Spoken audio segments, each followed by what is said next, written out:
I wanted a new car, but then honestly, like I said, since my credit was bad, I had to get a used car.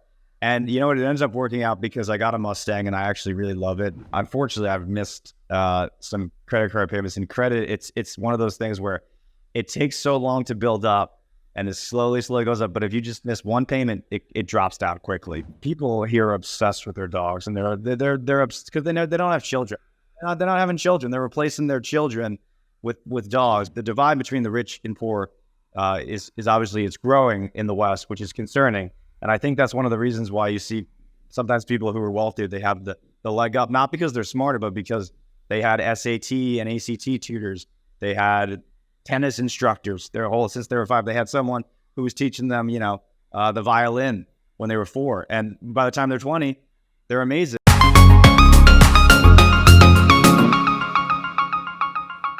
Hello friends, welcome to the very first episode of Real Money Habits with me, Sharan Amit.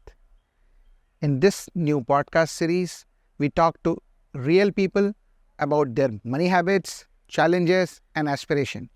I'm sure you'll find this both entertaining and informative. I'm also sure that you will be able to draw certain parallels with your own life and with our guests' money situations. Today, we talk to Alex.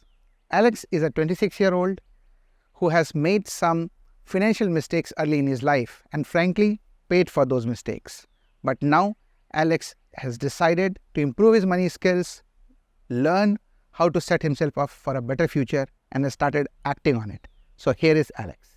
How's everybody doing? My name is Alex Michael. I'm 26 years old. I live in Austin, Texas. And to me, money means a necessary tool to give you the freedom you want in life, to pursue the things you want, do the things you want, and be around the people that you enjoy being around.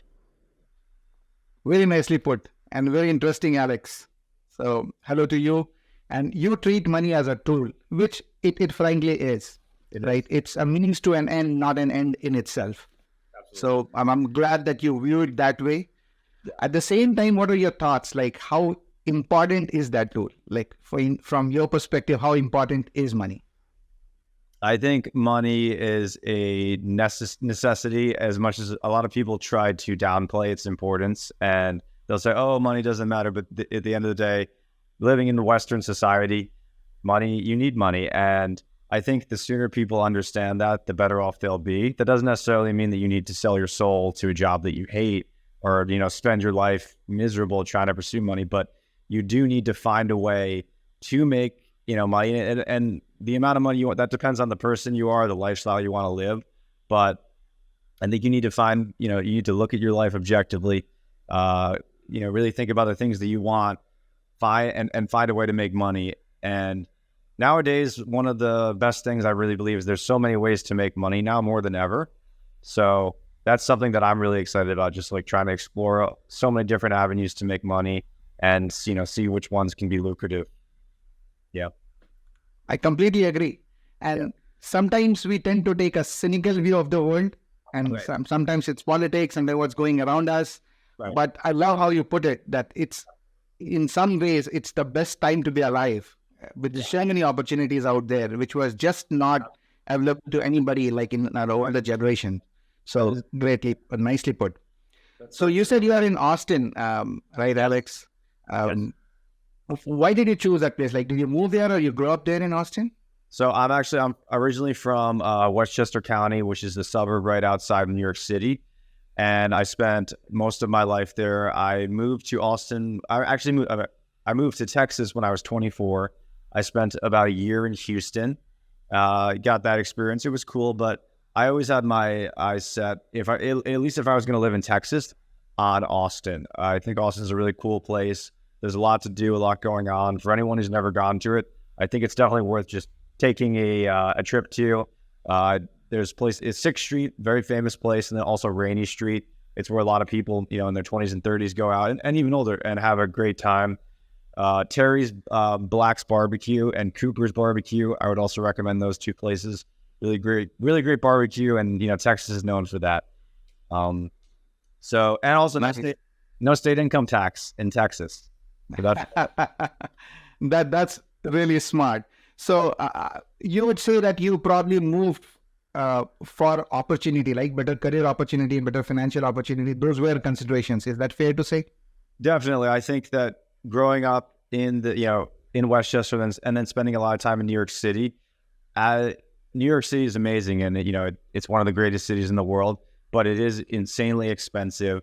And I think that I was kind of in that mentality where I know people who are paying $3,000 for a studio, and it's in a great area. New York City, the options and opportunities are endless, but I didn't really want to pay $3,000 for like a small, cramped, kind of older apartment that didn't have laundry, didn't have a dishwasher, didn't have central AC. So there was a lot of variables. And I also with like remote work, and I do remote work right now, it kind of gives you the opportunity to maybe you can, find a job that's based out of, maybe California or New York, Florida, places that historically pay higher salaries. But then you could also, you could also move to somewhere like a Texas, where at least at the moment, even though the prices in Austin are going up, you're able to get a better bang for your buck, essentially. So best of both worlds. And I can very well relate to living in either call it cramped places or laundry really brings memories because even though I did not live in New York, we used to live in Connecticut, and still we were in apartments, and it was a nice apartment, but laundry is like common laundry outside, and my wife hated it. So getting out of the house for laundry. So I can relate to it. You're right. Your money just travels further in a place like Texas. So great. And I advise young people, what you're doing is the right thing, that do not sort of anchor yourself very early in your life. Be flexible, be open.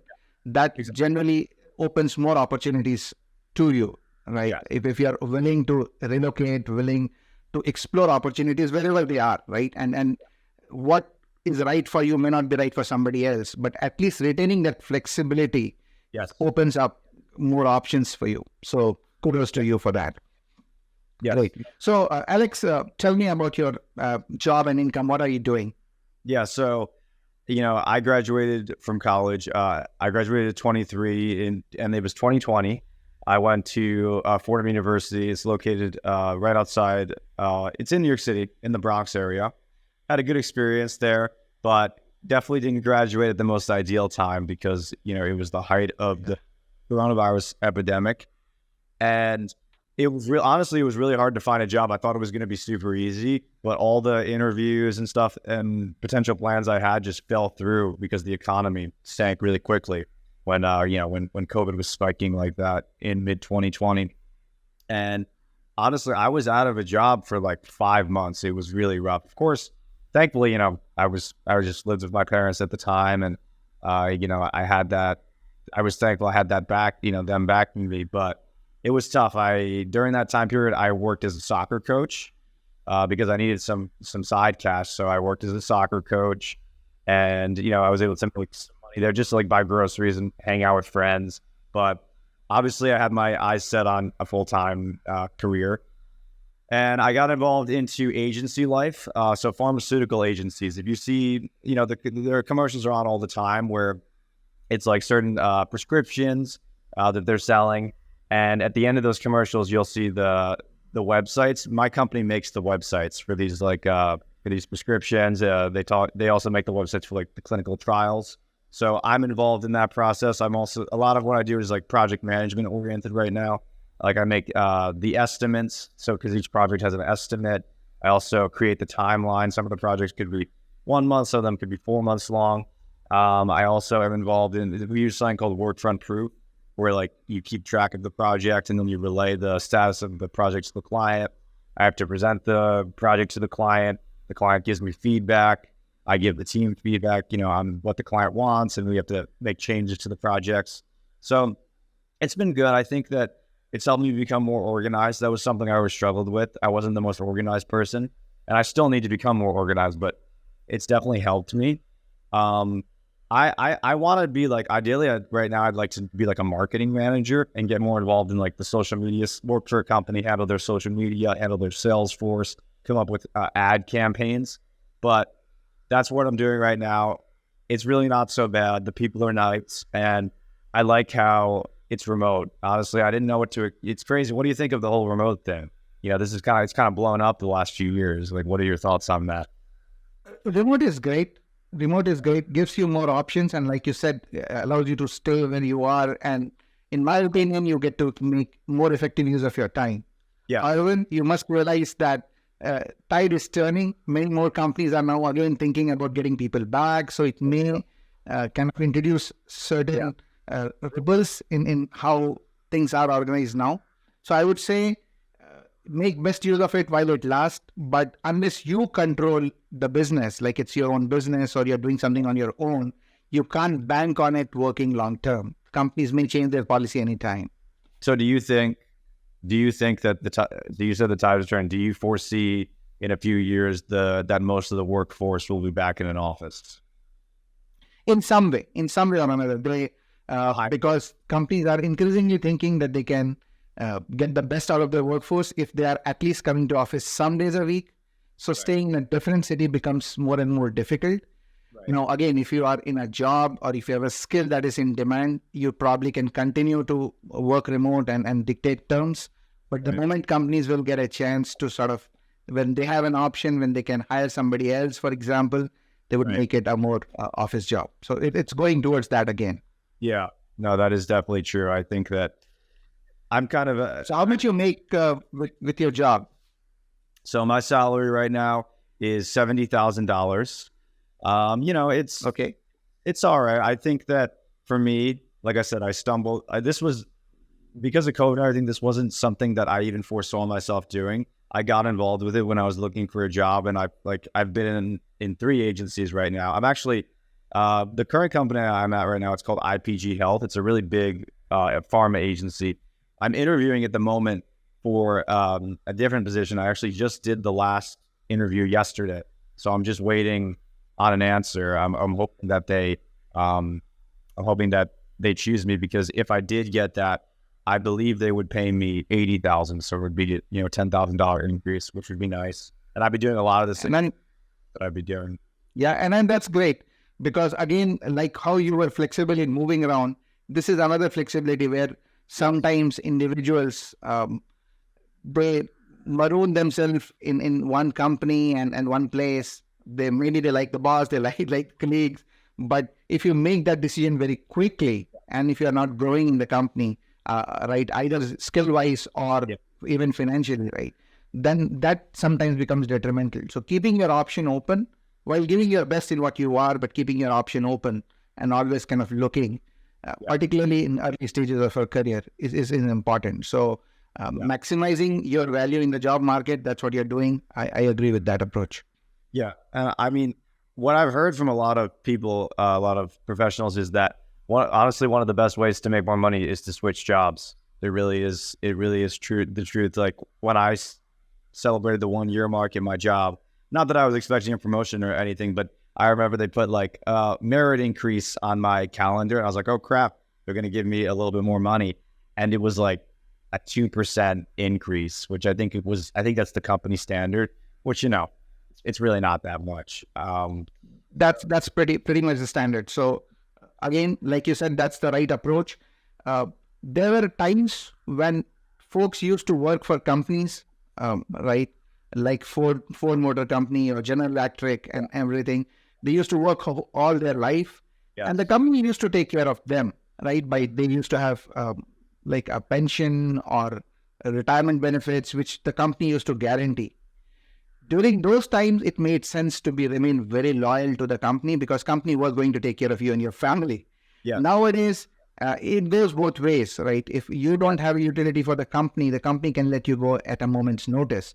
So at the same time, you need to think about yourself. And like I said, while you are around in the company, give your best. But yes, it's true that if you really want to improve your financial standing, one of the best ways is to sort of switch jobs, find the right fit. And eventually, if that is in your DNA, eventually maybe get into your own business, do something of your own, right? Yeah. But sometimes you need a springboard to get there, and the fastest way is to kind of look around and jump around.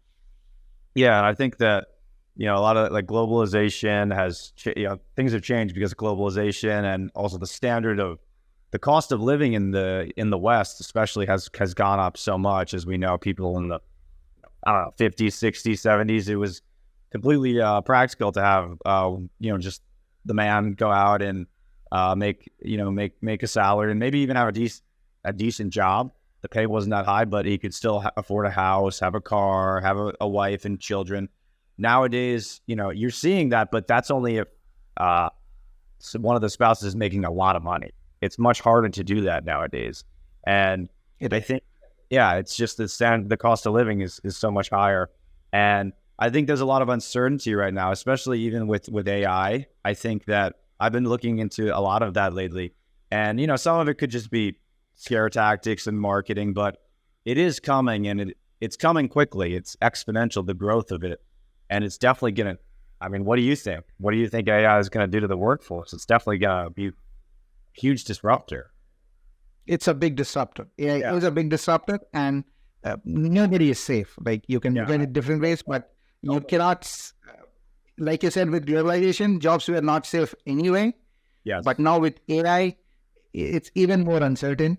So the only thing you can do is, one, be on your toes and continuously sort of upskill yourself, and then do not depend on one thing alone. Like, either be it one job, one business, one skill set, because that may be outdated any time. AI may come and pick it up. But if you have multiple options, multiple stream of incomes coming in, that's the only way to secure yourself and your family. Yeah, no, because you're so right when you said that no one just, I think it's ignorant for people, even people who are really highly educated, have a highly skilled job. AI, it's crazy. It could do, invest better than the smartest investor eventually, do a surgery better than the world's most renowned surgeon. So I think it's good. That's very true what you said, to just keep, an open mind, an optimistic attitude. I've heard a lot of people, like I know this guy who works at Dell, and not that he knows all the secrets of the tech industry, but he was saying that the technology is coming, but what they're going to do is they're going to kind of dish it out to the public slowly, because they don't want to scare people. So I think it's going to happen a little, not as soon as people think, not because the technology is not ready, because it will be, but they don't want to freak people out. And I think they don't know what they're going to do. Because I read an article recently that said like 80% of the workforce could be wiped away eventually because of AI. And then it's like, what do we do with all those people if they're not working? And I don't know. It's very interesting. So you don't want to be one of those 80%. If it happens, hopefully it doesn't. But if it does, you want to be in the 20%, right? Well, who's going to be? Okay, great. So Alex, since this is more of a money show, let's talk a little bit more of money. In terms of your expenses, again, let's see how much you pay in your rent. So my rent right now, when I include utilities, is $1,850. So I have a 1-bedroom place. It's at called The Domain. It's in North Austin. It's kind of like a outdoor shopping mall complex. I like being here. It's got a lot to do, but the rent is a little pricey, especially for Austin. I was expecting it to be cheaper, but you can afford it, right, with your income. I can afford it, but I think that, for me, like I have some bills at this point in my life. I have my rent. I have, I'm paying health insurance now, and I got good health insurance. I have a car, and I took out a loan for that, so I'm paying my car note. How much is the car loan? So my car note is $215 a month. That's the payment. But do you know what is the loan amount? So the loan amount. So I got the car with tax, title, and license for $14,000. I put down $4,000. I put down $4,000 up front. So the whole loan was 10 grand. 10,000. Okay, 10 grand, which is again decent with your income, your age.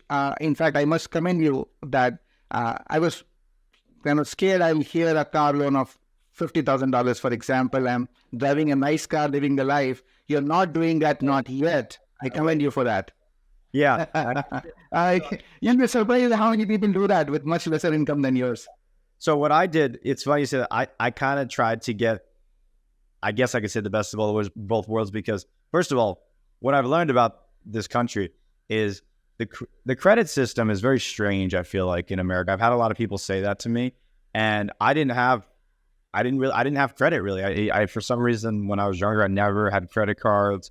I never really thought about it. And to the people watching this show, because it's a money show, I do encourage you to try just to even if it's a small credit card, like $200 on it, to get it just to build up and have some credit. Even when you're 16, 17, or be an authorized user on your parents' account, like inquire about that with them, because just the sooner you build credit, the better. Because I tried to go get a car, and it was a process because I had no credit. And they were like, well, having no credit in a lot of ways is just as bad as having bad credit, because it's like, we don't know if you're going to pay back your loan or not. So I was denied a few times for loans. And even though you had good income, right? Yeah. Because you didn't have credit, even though you had good income, they will not give you a car loan. They would not. Exactly. So it's really important to just have some type of credit, even if, like I said, it's having one credit card, because they were denying me. And I wanted a new car, but then honestly, like I said, since my credit was bad, I had to get a used car. And you know what? It ends up working out because I got a Mustang and I actually really love it. So I feel like it's still a fun car. It's older, but it's fun. It's a stick shift. So it was a wise decision, but you're saying you were forced into making that wise decision. Good for you. I was forced into it, exactly. But oh well, what? The situation with credit is, and I mean, it's unique. Like you said, it's unique to this country.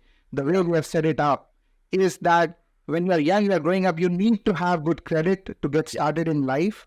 Yeah. But at the same time, that is the time when you are most vulnerable. You are handed out a credit card, and then as a young person, you may not be responsible with money, and you can very quickly get into a cycle of misutilizing credit. So it's a very delicate job, which our young, frankly, I feel, are not educated enough to handle. So it's the responsibility of parents and sometimes to sort of teach them. And as it's a responsible young adult, if you can teach yourself that you do need credit, so you do need to build your credit, and there are ways to do it, but do it very, very responsible, because it's a double-edged sword. Yeah, it's crazy, because I've had scenarios where I have, unfortunately, I've missed some credit card payments. And credit, it's one of those things where it takes so long to build up, and it slowly goes up. But if you just miss one payment, it drops down quickly. It's so, like you're saying, it's so important. Really, really do your best to not miss credit card payments, because your credit score, you can build it up, and it could improve. Maybe, the high 600s, even if you get into the 700s, obviously that's amazing. But if you miss a few payments, it could drop down 50 points. So what is your credit score now? Do you know off your end? My credit score now, it's not I think it's 630. So I think it's in the decent range, but it obviously needs to go up. Yeah. It does need to go up. So tell me about it. Like, I feel that you're earning a decent salary for your age, but you say you did miss your credit card payment. So have you missed only a single payment, or have you missed quite a few? So the thing, I've missed maybe in the whole. So I started having credit cards about 2 years ago when I was 24. I've probably in that time period missed about 2 or 3 payments. I have multiple cards. I think I have 4 or 5, because my thought process was, the more credit cards I have, and each one doesn't have a whole lot of money on it. I think my total line of credit is like $2,000. So I have like 4 or 5, and the goal was to just have multiple credit cards with, fairly low credit lines. However, with that, if I use all of them, continue to make payments on it, I feel like my credit score can go up faster than opposed to if I just had one. So that was my mentality. However, I haven't been great with my money, honestly. I think that budgeting is something that I really, really need to work on. I don't think I have always prioritized it. And that's part of why I wanted to do this, and part of why I want to learn from people, like you, who are really successful with, financially and with their money, because I know I need to get there. I think that a lot of it's just being impulsive and just not always thinking ahead. And what's good though is I have that. I understand that it's a problem of mine, and I feel that I'm going to fix it, and I'm going to be fine going forward. So I'm glad that you're looking to fix it. But first thing, you don't need 5 credit cards. Definitely you don't need 5 credit cards. you probably need to build your credit. So you need a credit card, maybe two. And when a credit card company is deciding your credit limit, it's based on your credit profile. Yes. So if one company will give you 2,000 credit limit, then that's your limit. You cannot just get 5 cards and make it 10,000. Like if you were eligible to have a 10,000 credit limit, maybe somebody will give you on one card, at least in the beginning. Right. But it's, even if it was slightly beneficial, it's very risky to have all those credit cards, and you have already seen it, because one, it's more options to spend the money that you don't have, and second, there are more ways to sort of fail. You fail to pay one card, and then again now everything falls like back into where you were, right? So it's not advisable to have so many cards. I will strongly advocate that you get rid of some of the cards that are not great. Maybe keep one, at maximum 2, so that you can be better focused and better manage your cards. Yeah. Okay. That's good advice. But tell me one more time, I want to go back and see, when you missed a payment, is it because you did not have money to pay back? You just forgot about it, or you made up a conscious call that I will just not pay, I have better priorities? Like, what was going in your mind when you decided to miss your payments? It was because at the time, I didn't have money for it, honestly. I think that there was like 1 or 2 scenarios where I just got low in my bank account and I had to wait. It was, a lot of times it was just a few days, but I did technically miss the payment. I've been much better with it. It happened more so in the beginning, because in the beginning like I said, I got credit 24, and my job, the first job I had, wasn't paying me as well. So like you said, yeah, I got multiple credit cards, and there were some scenarios where I wasn't able to pay it in time. But I feel that I've gotten way better with it. I'm making, I'm making the payments on time, and I've even gotten I've gotten credit line increases. Like they've just emailed me like, hey, we've increased your credit line. So that is a good sign that, that shows that I'm making the payments, and that they're thinking I'm responsible because they're just upping my credit line, which is good. So would you say that for last 1 year, you have not missed any payments? Yeah, I haven't. I think the last time I missed a payment was maybe like 6 months ago. And it was mainly because, like I said, it was just, it's been a while. I've been way better with it. So. Okay. So again, never miss a payment. Don't spend any money that you don't have. I'm sure you know this, but only spend money which you can pay in full every month, because credit cards, again, I'll ask you a question. Do you even know what is an average interest rate on a credit card that, say, you currently carry balance on? Well, I would say, based off just my top of my head, I would assume like the average interest on a credit card would be like maybe 8% if you're like fairly. No. Nobody gives you a credit card at 8%. 8% would be swell. Even when banks were paying us 0%, like not even 1%, right? Just a year ago, no banks were paying you any interest, even if you put money in savings. Even at that time, credit card companies used to charge 15, 17, 18, even 20%. Mine are high. Yeah. Nowadays, you can find 4%.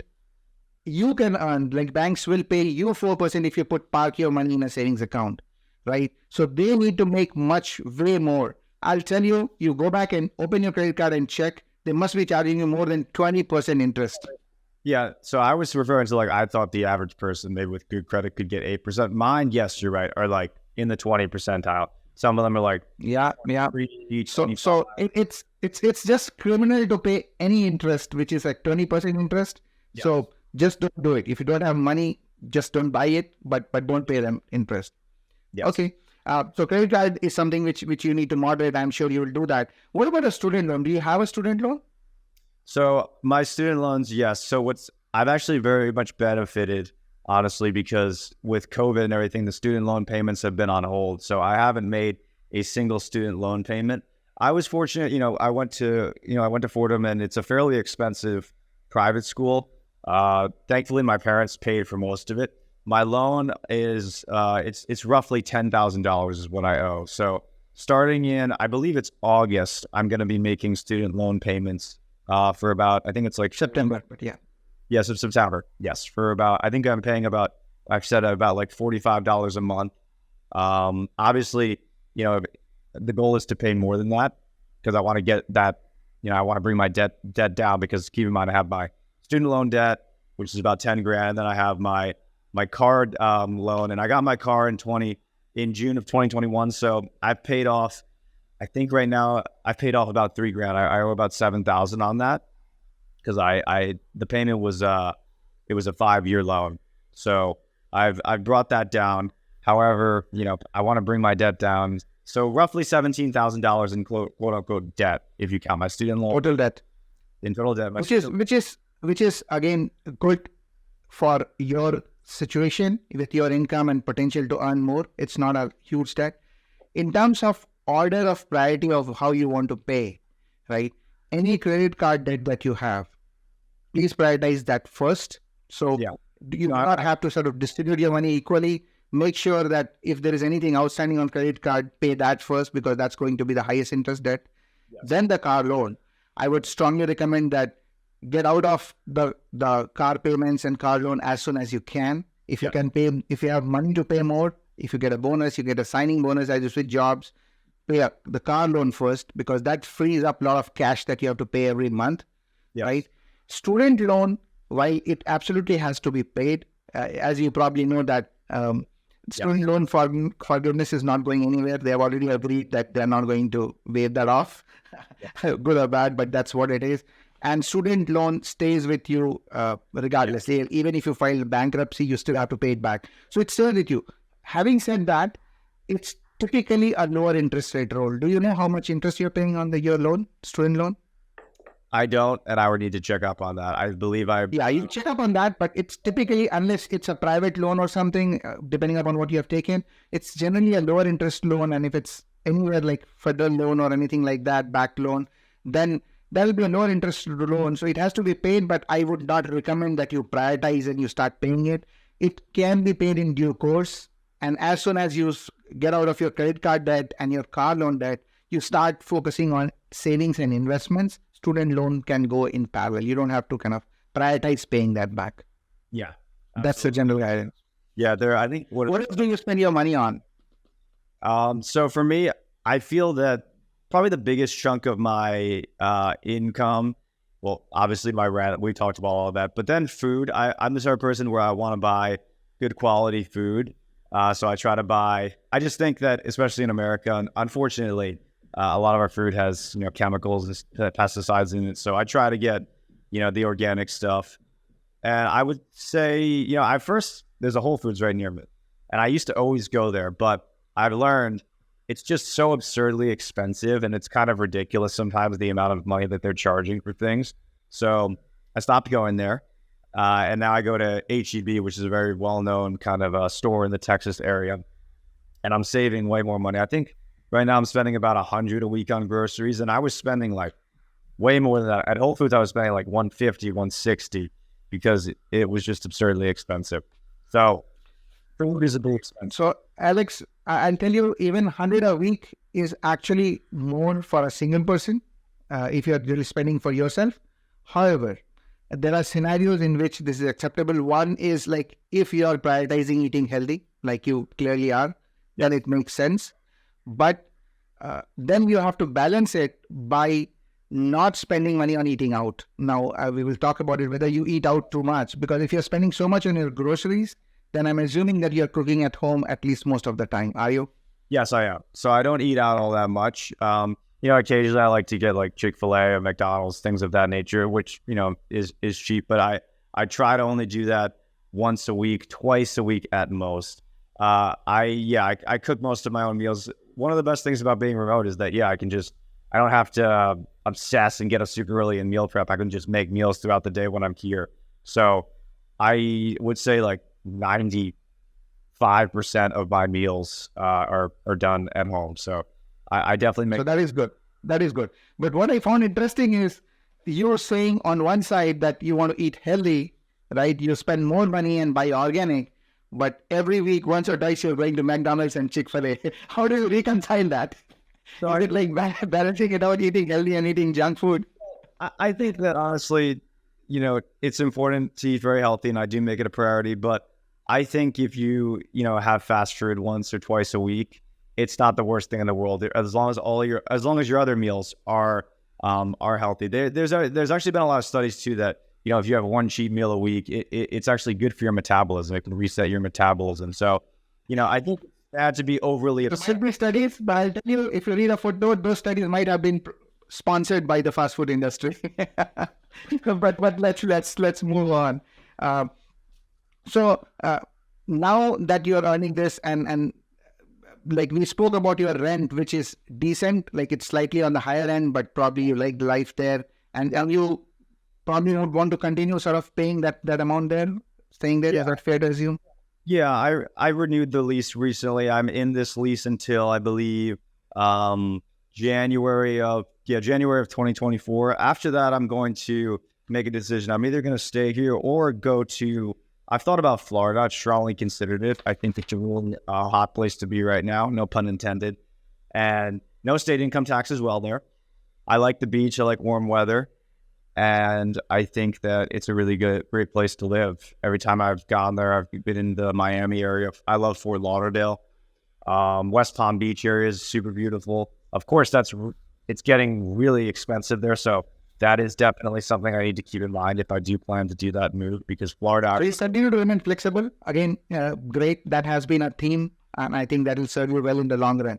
But at this time, do you think... like what I calculated from what you just told me, it's roughly around a little over 3,000 is what you're spending, right? And your net take home every month should be about 5,000 or even more. So would you say that you have like a saving, you have a couple of $1,000, which is for your discretionary spend, either saving or investment every month? Is that accurate? So I set up one, especially back in 2021 when I was missing some of those credit card payments. I got really frustrated, and I knew that I had to start taking things more seriously. So I set up a Capital One savings account, and I've just, each paycheck, I've been dishing money into it. I think I'm up to like 4,500 at the moment in that account, which, it's not incredible, but I do have a savings account. I am making savings a priority. I know that I need to put more money into it, and I need to keep prioritizing that, because in the very beginning, when I first started working, I was not saving my money. I was just getting my paycheck, and I blew through all of it. And, I think that I learned from that. I understand that that's not what you need to do. And I think too many people nowadays, especially in our society, they're just so impulsive. There's so much temptation to buy. You're seeing stuff online all the time. There's societal pressure to eat out with friends and do stuff. And they don't prioritize their money like they should be. And they have that mentality like, oh, I'm young, it's going to be okay. Well, that's a bad mentality, because, That's a great thought, and I agree with you. But tell me this, if you are spending only 3,000 and you are saving about or you have about $2,000 a month left, even if you started late, even if you have been doing it for last 6 months, I would have expected you to have like 10, 12,000 in your savings account, but you only have 4,500. Where did the rest of the money go? Yeah, so these last 2 years, listen, I've had a lot of fun. I've taken a lot of advantage of the remote lifestyle, and I've traveled a lot. I went to Las Vegas for like 6 days. I've gone to Miami like 4 times. I went to Los Angeles. I went to Cancun. I've gone back to New York to see friends and family a few times. So a lot of it has been spent honestly on experiences, on traveling, and yeah, I mean, at times maybe you can make the argument that it wasn't like the most financially wise thing to do, but I wanted to take advantage of being remote and to be able to travel, and I've done that. And yeah, I'm glad. Now I know. I also went to Switzerland as well, so I went to Europe. Oh wow, yeah, that's nice. But now I know where is the rest of the money. It's probably in Las Vegas casinos. Yes. Oh, I didn't wait it. I know, man. Listen, I did. I went the Caesar's Palace a little bit. You know. So it's good to have experiences, but you have to decide like how much you have to sort of budget for it. Decide how much, and if you want to take trips, surely do. But if you have 2,000 left every month, you decide that say $500 every month I'm keeping aside for my travels, and then build that account. Right? It has $3,000 in 6 months, and then you decide how to spend that $3,000. But make sure that you are budgeting for it and then traveling rather than spending whatever you want and then looking at what is left. So you're doing the right thing with Capital One, but that clearly is not enough. Because if you're spending about $3,000 a month, Alex, you should have at least about $10,000 in what is known as an emergency fund, which is like if you lose a job, something happens, you should have something to delve into, ideally more. But to start with, let's build it up to 10,000. So that again is a priority. Before you take your next travel, I strongly recommend that you build it up to 10,000 in your savings account before you start spending on anything else, because that should be an absolute priority. That also brings me to more like a checklist that we have to look at whether things are being done right or not. So the very first thing is spending less than earning, which you are, which I commend you for that. And now our fixed expenses, which we call it expenses that you can't just get out of, should be less than 60% of your total earning. We just calculated that if we don't count your travels, which I'm assuming is not compulsory, right? You can control, then yes, your expenses are about 60%, which frankly puts you in a very strong position then that you have a discretionary income that you can decide what to do with. Right. Now, do you have insurance? You said you have a good health insurance, which is great, very important. But have you thought about getting, say, a term life insurance? So I have basic health insurance, and then I have my car insurance that I'm paying every month for my car. I actually feel I have complete coverage on my insurance, and it's actually based off everything I've looked at, quotes online. It's actually fairly good. I'm paying about for my insurance. I'm paying about $150 every month for complete coverage, which isn't bad because honestly, unfortunately, they screw people under 30, especially if you're a male with car insurance. I haven't really thought about getting life insurance. I've been proposed it, but I'm hesitant because I feel that I don't think it's the biggest priority to me at the moment. I don't have kids or anything. It is not. But I feel like if I had children, I'd be more like, I need to get life insurance. Yeah. So here is the deal. You're right. You are single at this time, so it's not really a big priority. On the other hand, like how you said that the car insurance companies typically would sort of penalize young male because they are assumed to have reckless behavior and all that. With term life insurance, it's the other way around. The younger you are, your premiums are lower, and you can lock in your lower premium for your life. So today you're right, you don't need it, but tomorrow you have a partner and then you have kids. At that time you'll need it. God forbid if you develop any kind of disease, like lifestyle disease or any reason, right, that you cannot control. At that point, it will be so difficult to get the right kind of insurance. So sometimes you think that I should have done this before. So the younger you do it, the cheaper it's going to be. Like at your age, you can get $1 million, $2 million policy and not even pay like maybe $50 a month or something. Like much cheaper, $500 a year. But that will stay with you if you want for like next 30 years, 40 years. So that's something which you should really consider. Next thing. Guys, right, what is the name of the life insurance that you're talking about? It's a certain type? It's called term life. Term life. So this only protects your life. It does not bundle it with any investment product, or it's not an annuity. There are various kind of insurance available. What you should buy is a cheap term life, which is only going to pay if something happens to you, like if you lose your life, that's it, to your nominee, right? And you can keep changing your nominee. Today it can be your parents, for example, tomorrow your significant other and other things. Okay. So term life is what you should definitely look at. Now, are you contributing to your retirement accounts? Do you have a 401k at your job? Yeah, so that was like a mandatory thing that they send you all the paperwork and you do that. And I think what's cool about that is they match it, right? So if you put $100 in, it's really $200. So yeah, I set that up. I just set it up when I started working there, so I haven't really checked on it much, but I think it's roughly about $100 that they take out of my paycheck every month, along with my health insurance that they take out, which is my health insurance that they take out every month. Oh, the health insurance is, I'm sorry, and both is every paycheck. So the health insurance takes out about $120 every paycheck. Okay. Sure. And then that's an important thing. So you do need insurance. And I'm glad that your company is one of the few companies that encourage new joinees to join 401k. And if you said if it was compulsory, that's wonderful. Because most of the companies, they offer this, but they don't even they don't encourage you or force you to sign up. And people don't know about it. It's like the company match is something which you should absolutely get. So I'm glad that you're doing it. So that's great. And have you been filing your taxes? Yeah, I've been filing my taxes. I mean, I got, when I started doing, well, I did it with my parents growing up because I worked like summer jobs and everything. Got some small, it was actually very exciting at the time. Got some small checks in the mail. I did file my taxes recently. I didn't really get that much back this year. But last year, I think. Do you think it's a good thing or a bad thing that you didn't get anything back in refund?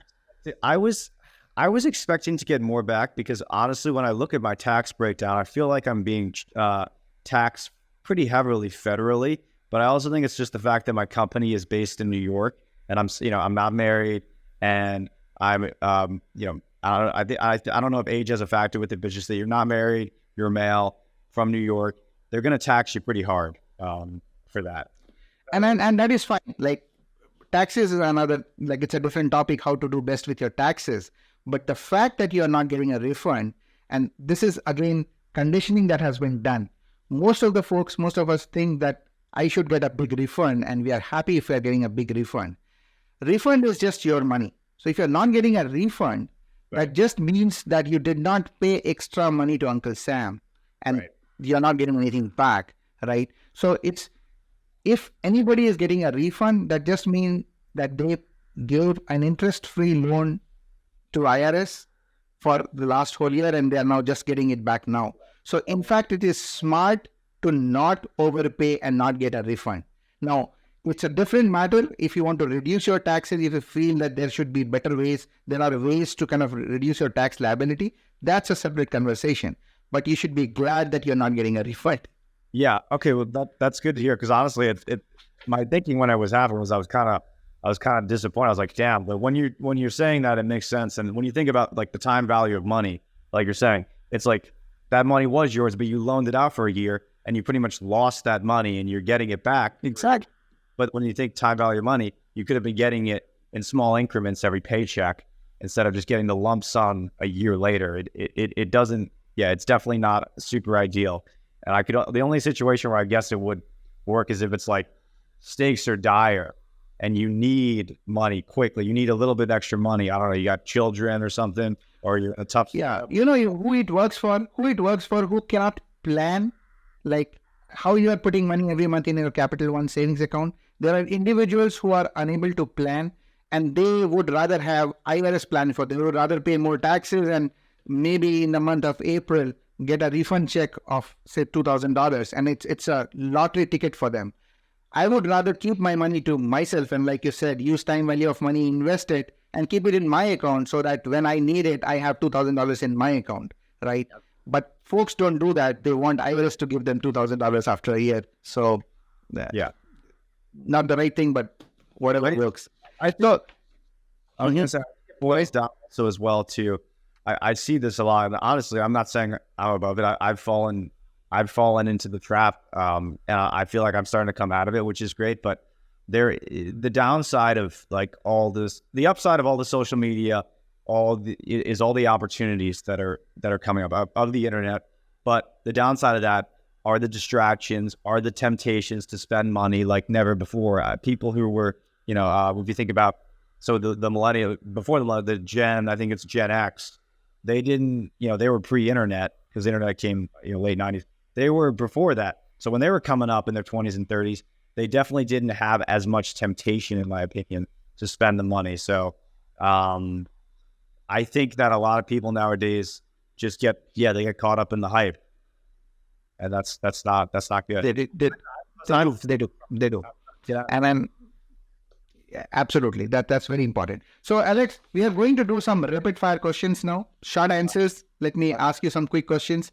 So, what would you prefer if you were to get 100 grand today in your hand, or a promise of $1 million 10 years down the line? $100,000 today, or a promise of 100 million 10 years down the line? 1 million. No. 100,000 today or a million 10 years down the line?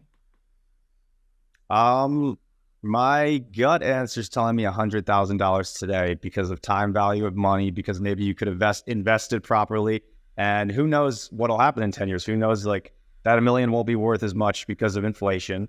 That $100,000, like if you use it effectively, could become even more than $1 million in 10 years.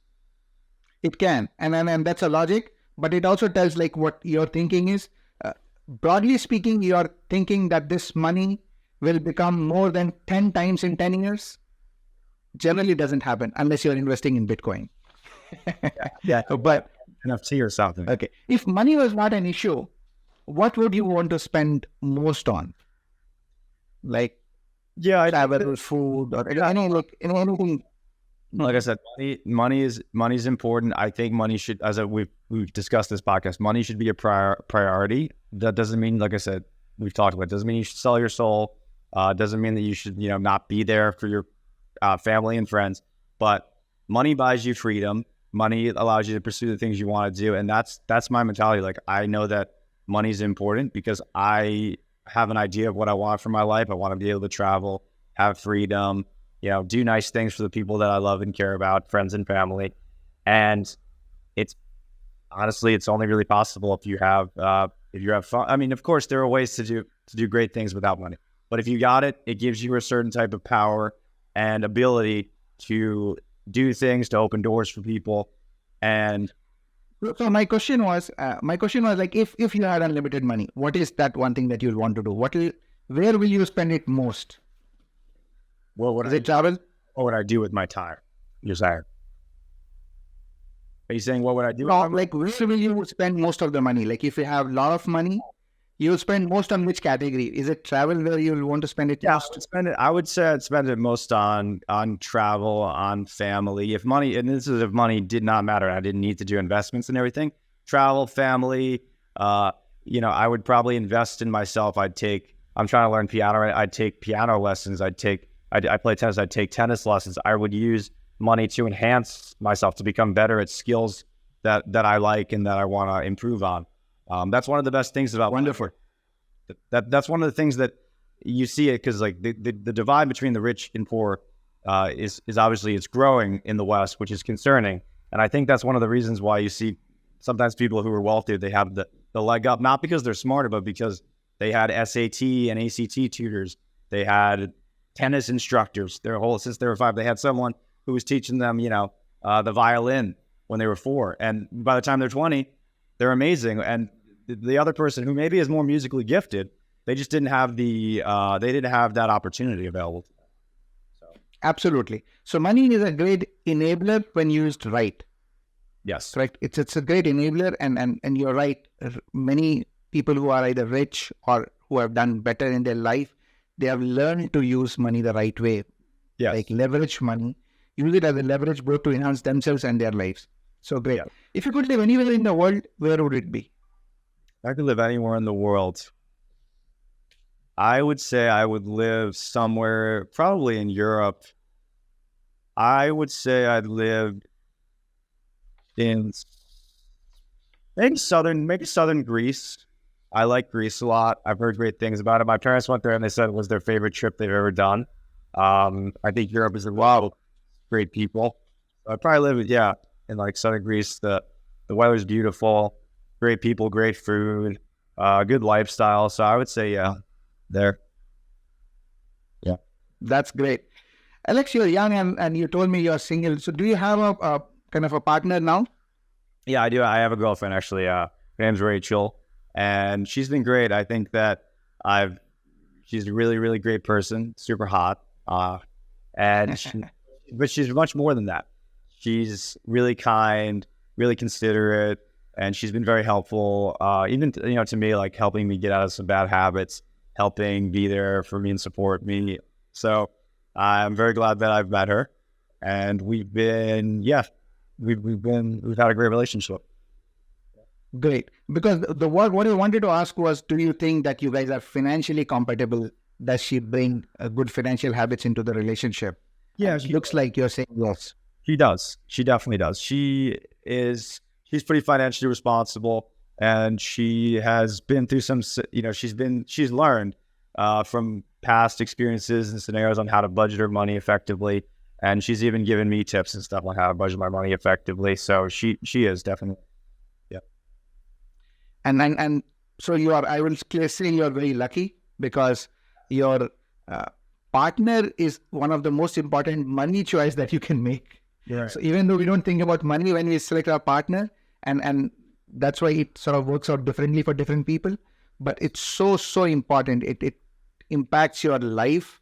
Yes. Depending upon how your partner views money, what habits your partner has. So I'm glad that it is working out well for you.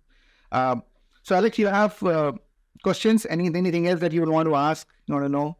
I mean, I would say, for you, in your experience, from what you've learned about money and everything, what would you say are the most important habits that you've gained to get you to where you are now financially? What would you feel like were the right investments you made, the right budgeting the right budgeting decisions you made, things that you've learned over, your experience working and making money? Yeah. So, there are a lot of things that it's more of a life habit that, like, if you want to be financially savvy and do the right thing, you have to bring a lot of things together.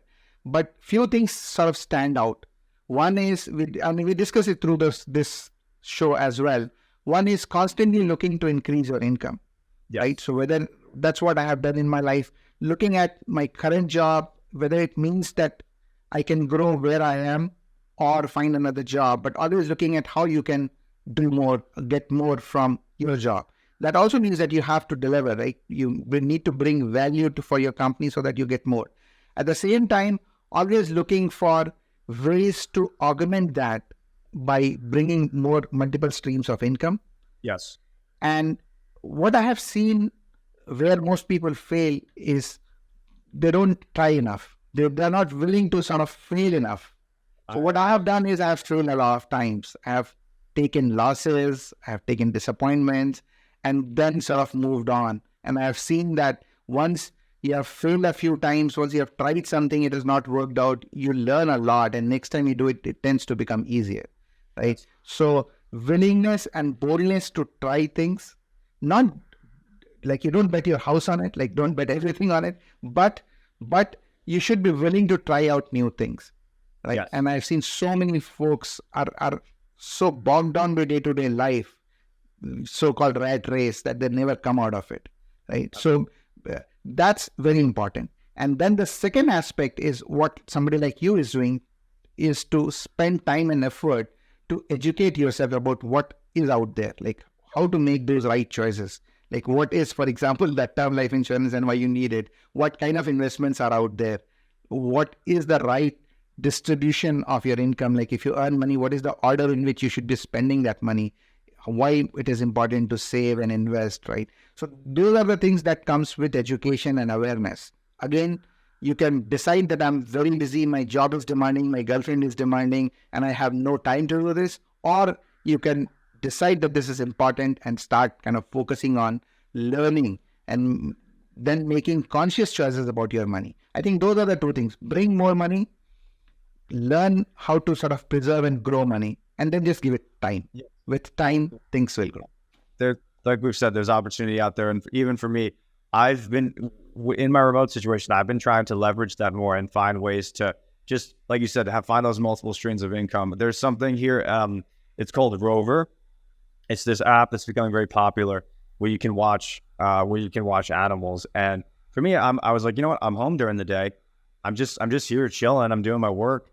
And I got onto this app. I didn't really expect much. I'm like, let me just download it and see what happens. Well, Austin is known. People here are obsessed with their dogs, and they're obsessed because they don't have children. They're not having children. They're replacing their children with dogs, which I think is ridiculous. But that's a story for another day. So I get requests all the time to watch dogs, and it's nice because it's just a way to make side cash. The dog is just chilling here with me. You know, I'm cooped up in the house because I'm working remotely, so I get to walk it twice a day. It's a chance for me to get out of the house, take the dog take the dog on a walk. So it's another stream of income that doesn't really impact my work much because the animal's just here. I actually have a cat with me here right now. It's in my bedroom. So I watch animals while I'm also working, and also I've been working on. It's called UGC is becoming this really big thing online where it's like. A product can be sent to you and you can like do a little quick funny video about it. or informative video. It's like an infomercial, and they then use that video for like their social media marketing and stuff. So I've been exploring that as well. It's not super lucrative, but it's just another side thing that I can pursue, and it just gets shipped right to your house, and I can do it, during the day or at night, and it's another stream of income. So like I'm trying to keep, like you said, that open mindset that there's ways to make money, and even Airbnb is unfortunately it's banned in New York City, but Airbnb is allowed in Austin. So I even thought, my next trip, instead of just going, it's like I should secure an Airbnb at this place, and then I go on the trip, and then it's like, hey, I may spend way less because while I'm gone a week, someone stays here a week. It could even pay for most of the hotel or the Airbnb that I get. Now, like you were saying, I do not need to get to $10,000 in my savings, and I really think this summer I'm going to make that a priority to really, really get there, because I feel like I honestly, a lot of it was the car. I was really close. And then if I didn't get the car, I'd probably be there by now. But I'm sure I also didn't make the best financial decisions, especially at 24. So there's a lot of variables at place for that. But I'm going to make that a priority, getting to $10,000 in my savings for sure. I'm glad to hear that. And that's the first step. You are 24, so time is on your side. Once you do your emergency fund, make sure you start your investments, because whatever you do now, remember I said that make the right decisions, which you clearly are. You are educating yourself. You are being conscious about money, and time is on your side. So if you put anything that you put now will grow for next 30, 40 years, and your investments can really do wonders for you. So Now is the time to sort of strap up, maybe tighten up a little, put more in your savings and investments, and then you can relax a bit maybe after a few years once you have a nice nest egg built, because that nest egg will have time to grow. So I was going to also ask you the brief to my next question. What would you say are the best, what has been your investment? I'm not a savant on all this finance stuff, but I believe it's called asset allocation. Like, what does your portfolio looks like? What has been your investment strategy? Are you more, because I know index funds, that's like and municipal bonds are like the reliable, ways to make money. But then there's people that have a different mentality. Like, no, I'm going to go all in on maybe the riskier stocks, but they have a much bigger, payday if things work out. So what is in your... So again, it depends upon your individual situation. For somebody like you who is young, who does not have a lot of liabilities, you don't have family. So that's why I told you that you first secure an emergency fund, have some money in saving, so that you know that there is something to fall back on. Right. Post that, at your age, you can have a much larger equity exposure. So index funds are probably the right one, until you educate yourself and understand more what all these other things are. Everything is a worthwhile investment for the right investor. If you understand the investment is the right investment for you, don't do it just because somebody is talking about it, right? So in the beginning, the right investment are probably something like an index fund for you, and a broad diversified equity fund. And maybe you can invest 80-90% of your investments in a broad diversified index fund, because stock markets are very unpredictable. They'll go up and down, but you have age on your side. So you don't have to worry tomorrow if the market is up or down. But if you want to look at it like 10, 15, 20, 30 years down the line, these index funds are likely, based on historical trends, they're likely to make you a lot of money. So that should be your first choice. That doesn't require much thinking.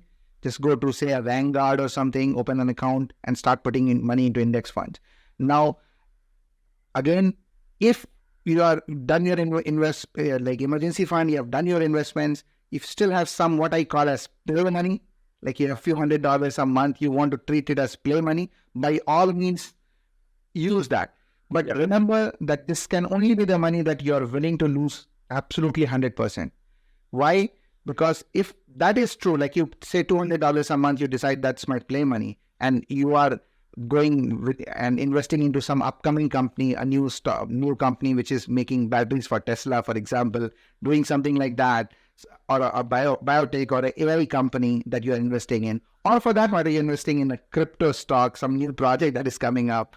So those likelihood, like that's not a very sound investment. But what it does, it lets one, it just gives you that adrenaline that all of us need. Second, it forces you to sort of learn a bit about those, right? Once you are investing, once you're learning, then it will broadly overall make you a better investor. So once you have your basic investments taken care of, and maybe a few years down the line when you are much wiser financially, maybe you can start looking at these investments more seriously. But at this point, most of your investments should be in a diversified index fund. Gotcha. And then I would say I have one more question. So in your life, what do you think has been the smartest kind of financial strategy that you have had that has helped you get to where you are? And then what is something that, let's say maybe you were 25 again, that you wish you had known then that you know now? What is like something that, like I said, you're 25, you wish, I wish I had known that? Yeah, for me, the answer is same for both, because two things have really helped me grow financially. One is real estate. So I bought real estate. Yeah. Yeah. But I, like, from the beginning, I focused on in investment real estate. So the house that I buy, even though we were married and I started a bit late, and that's why I said the answer is same. I wish I would have started early. But when I started, I was already married, but I still convinced my wife to move into a house which was like a 4-unit building. So we were staying in one, and we had 3 other families living with us. Not with us, but in the same building, right? So not an ideal situation, but financially it was such a smart move, because with the rents coming and all, I was practically living for free, right? So that was, real estate investment was a very smart move, and that has paid very handsomely with the real estate prices going up. And I wish I would have started much earlier, but it sort of, you always had some mental blocks about you need to save money, and is it okay for me? Can I do this kind of things? And the second part is having a side hustle business. So my wife and I, we ended up opening a business, which is, I can talk about it some other day, but it's an internet-based business that we do.